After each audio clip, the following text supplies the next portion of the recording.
ایک وقت کا قصہ ہے، ایک گاؤں میں بڑا عجیب واقعہ ہوا۔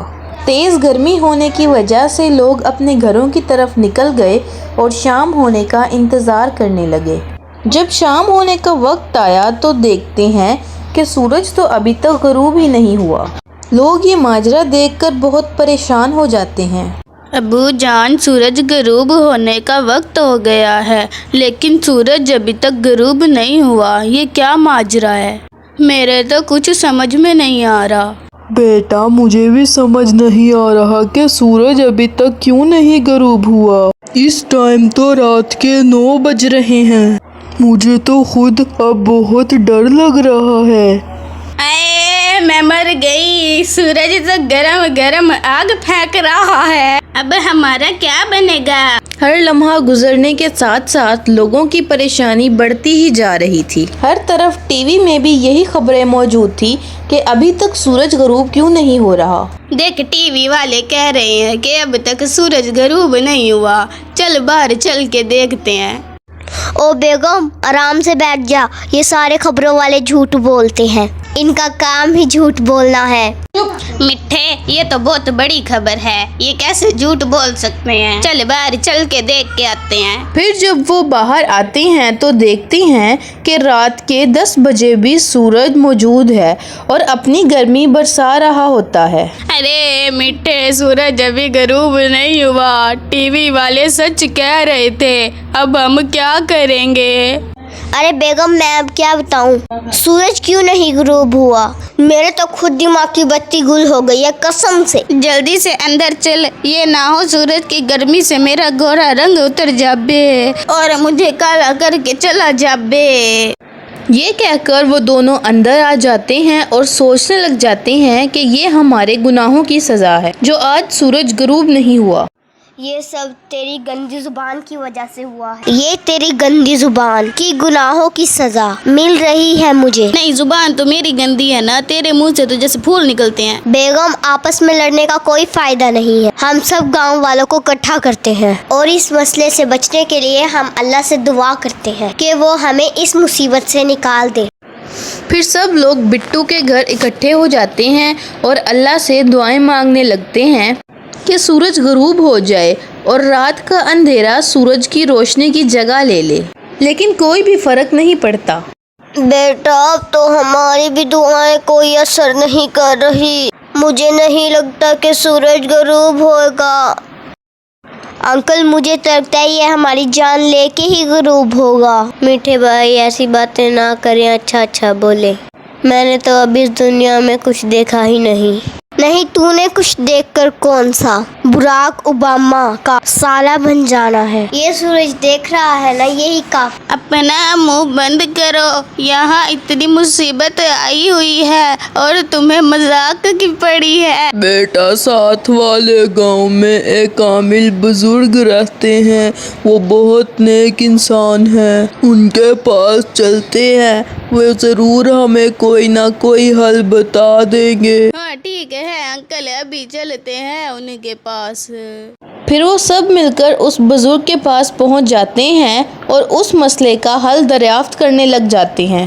بیٹا، آج سے 200 سال پہلے ایک بہت بڑا جادوگر تھا، اس نے زمین میں 2 پودے اگائے تھے، وہ دونوں جادوئی پودے ہیں جن کا مقصد اس دنیا کا نظام خراب کرنا ہے۔ آج وہ دونوں پودے تیار ہو گئے ہیں، اگر وہ دونوں پودے دریا میں ڈال دیے جائیں تو دنیا کا نظام ٹھیک ہو جائے گا۔ سب سوچ میں پڑ جاتے ہیں اور بٹو کہتا ہے، او بابے، وہ پودا کہاں ہے اور ہمیں کیسے پتہ چلے گا؟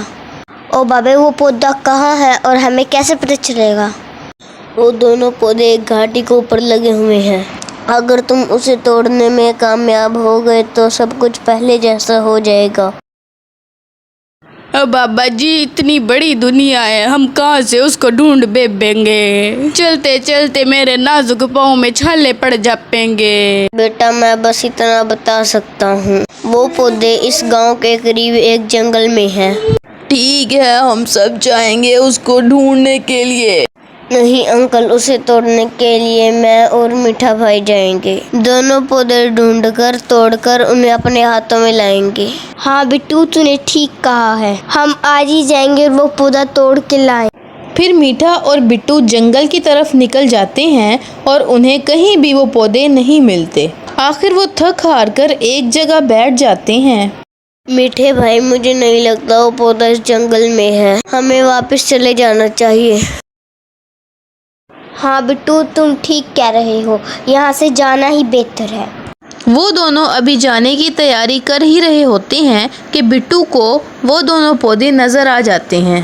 मीठे भाई, वो देखो, दोनों पौधे मिल गए हैं, जरा अपने पीछे तो देखो। जब मीठा पीछे देखता है तो वो दोनों पौधे मौजूद होते हैं। हाँ बिट्टू, तुम ठीक कह रहे हो, ये वही पौधे हैं जो उस बुजुर्ग ने मुझे बताए। चलो, एक पौधा तुम तोड़ो और एक मैं तोड़ता हूँ।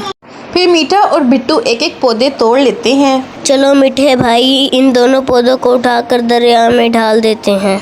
हाँ हाँ बिट्टू, चलो। फिर जब वो दोनों दरिया के पास पहुंचते हैं तो मीठा चुपके से एक पौधा लेकर चला जाता है और जब बिट्टू वो पौधा दरिया में डालता है तो फौरन रात हो जाती है, लेकिन सूरज तो अभी भी गरूब नहीं होता। बिट्टू दाएं बाएं देखता है लेकिन उसे मीठा नजर नहीं आता। मीठा भाई कहाँ चला गया है पौधा दरिया में डाले बगैर?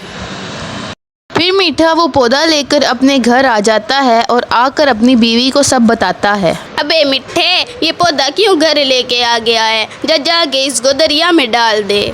मिठू ने दरिया में पौधा डाल दिया तो रात हो गई। जा तू भी दरिया में डाल दे तो सूरज गरूब हो जाएगा। ओ बेगम, तू सब्र कर, तू मेरी सियासत नहीं समझ सकती। इस पौधे की कीमत गांव वालों से 50 लाख लेंगे और फिर पौधा दरिया में डालेंगे। लोग इतने तंग हैं कि हमें भाग के पैसे दे देंगे।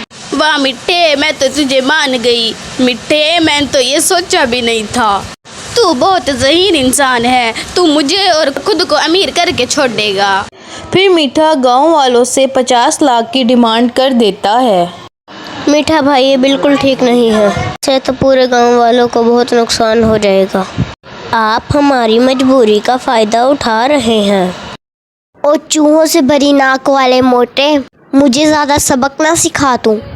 अगर पौधा लेना है तो मुझे 50 लाख दे दे, वरना मैं ये पौधा जला दूंगा। नहीं मीठे भाई, ऐसा ना करना, वरना तो हम तबाह बर्बाद हो जाएंगे। ठीक है मीठे, हमें सौदा मंजूर है। आज ही हम तुम्हें पैसे जमा करके देते हैं, फिर तुम पौधा फौरन बिट्टू को वापस कर देना। जनाबे आली, मोदबाना गुजारिश है, जल्द से जल्द मेरे घर 50 लाख भिजवा दिए जाए। अल-अर्ज़ आपका शागिर्द मीठा उर्फ छोटा पहलवान। ये कहकर मीठा और नसीबो वहाँ से चले जाते हैं और वो सब मिलकर पैसे जमा करने की प्लानिंग करने लग जाते हैं। अंकल, ये हमारी मजबूरी का फ़ायदा उठा रहा है, ये ठीक नहीं है। हाँ बेटा, बात तो ठीक नहीं है, लेकिन हम कुछ भी नहीं कर सकते। अंकल, मेरे जहन में एक बात आई है, क्यों ना मैं 5 लाख की गठियों के ऊपर असली नोट रख दूं और नीचे नकली नोट रख दूं। वो इतना लालची है कि पैसे देखकर पौधा मेरे हाथ में दे देगा। मैं इसी तरह पैसे लेकर जाऊं। नहीं बेटा, वो बहुत तेज है, वो समझ जाएगा। अंकल, लड़ाई करने में कोई हर्ज नहीं है। बिट्टू ऐसा ही करता है और पैसे लेकर मीठे के घर पहुंच जाता है। मीठा पैसे देखकर बहुत खुश हो जाता है और वो पौधा बिट्टू को दे देता है। बिट्टू वो पौधा लेकर वहां से चला जाता है। मीठा पैसे गिनने लगता है तो देखता है कि ऊपर असली नोट होते हैं और नीचे नकली होते हैं। वो मोटा हमें लूट के ले गया है। ओ बेगम, चल उसके पीछे। दरिया में डालने से पहले हमने उससे पौधा छीनना है। वो दोनों घर से निकलते हैं और बिट्टू के पीछे पीछे जाते हैं। बिट्टू उनको आता देख वो पौधा फौरन दरिया में डाल देता है तो तभी सूरज गायब हो जाता है और चांद निकल आता है। ओ मोटे, ये तूने मेरे साथ ठीक नहीं किया। मैंने बिल्कुल ठीक किया है, तुम जैसे लोगों की यही सज़ा है। वहाँ सब लोग खुश हो जाते हैं कि बिट्टू अपने मिशन में कामयाब हो गया है। ये जस्ट एक कहानी है जिससे हमें ये सबक मिलता है कि हमें अल्लाह से अपने गुनाहों की माफ़ी मांगते रहना चाहिए और पैसों का लालच नहीं करना चाहिए, क्योंकि दुनिया की ज़िंदगी आर्जी ज़िंदगी है।